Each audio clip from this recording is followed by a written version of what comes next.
आता त्या अंगठीकडे पाहून मनातल्या मनात करू लागलेल्या छळावया श्रीराम लक्ष्मण सुर्पणखा सुंदर पूर्ण तिचे केले विटंबन नचले छळन श्रीरामी.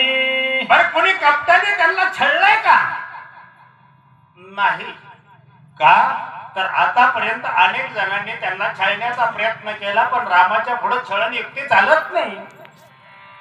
शूर्पणखा कपट करून रामाला छळायला आली तर रामाने तिला लगेच ओळखलेलं आहे. कोणी हे कपट करून माझ्या रामाला फसवायला गेलं तर राम फसणार नाहीत, अशी ही सीता माता विचार करत आहे. श्रीराम सहजेची उदासी रावण हरिदासी तेसी निशस्त्र झाला संन्यासी वनवासी वनस्थ. शबास वाचक. ऐका, हे सगळं मनामध्ये आलं, पण शेवट एक विचार सीतेच्या मनामध्ये आलेला.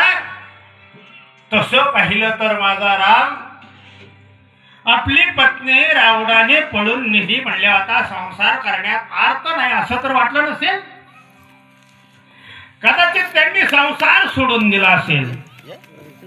त्यांना वाटलं असेल आता काहीच करायला नको, म्हणून त्यांनी धनुष्यबाण खाली ठेवला असेल आणि संन्यास तर घेतला नसेल. त्यांना असं वाटलं असेल कदाचित हे नकोच आपल्याला. धनदारा पुत्रजन अवघे मित्ते हे जाणून शरण रिगा देवासी असं तर आम्हाला वाटलं नसेल ना. आणि मग सगळं सोडून देऊन त्यांनी संन्यास धारण तर केला नसेल ना, असा एक विचार सीतेच्या मनामध्ये आला. अथवा अनेक हे गुजर श्रीराम आत्मराम सहज रावणे हरिता समाधी से जे प्रवेशला. ऐका, सीता विचार करते संन्यास घेतला नसेल का पुढचा विचार असा मला रावणाने उचलून आणल्यानंतर राम हे साक्षात भगवंताचं स्वरूप आहे. आणि मग त्यांना असं वाटलं असेल की हे काहीच करायला नको, आपण भगवंताच्या नामाचं चिंतन करावं, म्हणजे स्वतःचं चिंतन स्वतःने करावं, किंवा त्यांचा असणारं स्वस्वरूप जागृत झालं असेल आणि त्या स्वस्वरूपामध्ये स्वतः विलीन झाले असतील. सहजच त्यांना या सगळ्या गोष्टीचा विसर पडला.